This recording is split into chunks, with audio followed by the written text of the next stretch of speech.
शेतकऱ्यांना केंद्रबिंदू मानून विकास झाला पाहिजे. आनंदराव नालगे.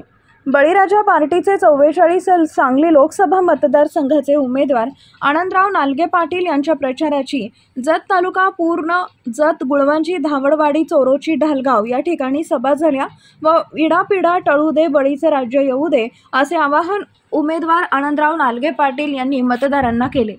यावेळी प्रदेश अध्यक्ष बाळासाहेब रास्ते, इनुस मुलाणे, पांडुरंग कोळेकर, पुंडलिक शेळके इत्यादी कार्यकर्ते मोठ्या संख्येने उपस्थित होते. प्रचाराचा हा भाग पिंजून काढलाय. कायमचा जत तालुका हा दुष्काळी तालुका म्हणून या तालुक्याची ओळख आहे, म्हणून पहिल्यांदा जत तालुक्यातून बळीराजा पार्टीच्या प्रचाराचा शुभारंभ केलाय.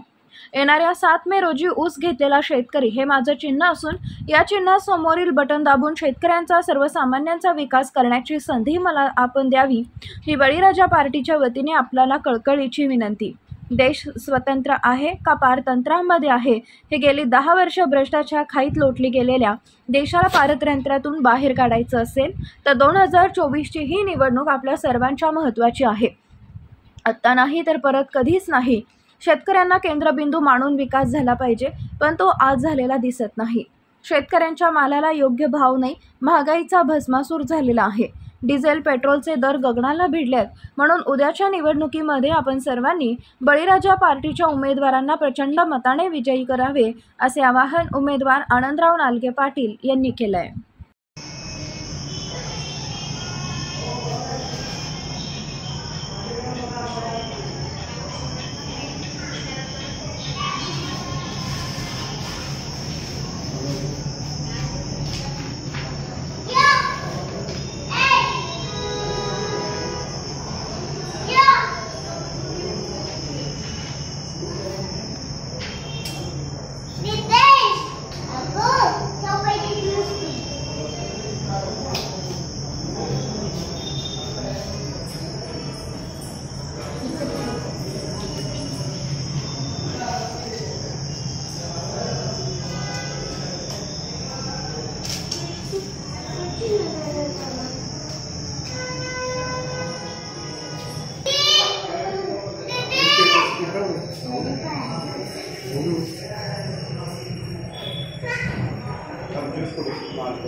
राजकारण, समाजकारण, कृषी, आरोग्य, क्रीडा, उद्योग त्याचबरोबर आपल्या भागातील प्रत्येक अचूक बातमीसाठी नवा महाराष्ट्र न्यूज चॅनलला लाईक, शेअर आणि सबस्क्राईब करा. तसेच सर्व नोटिफिकेशनसाठी बेल आयकॉन प्रेस करायला विसरू नका.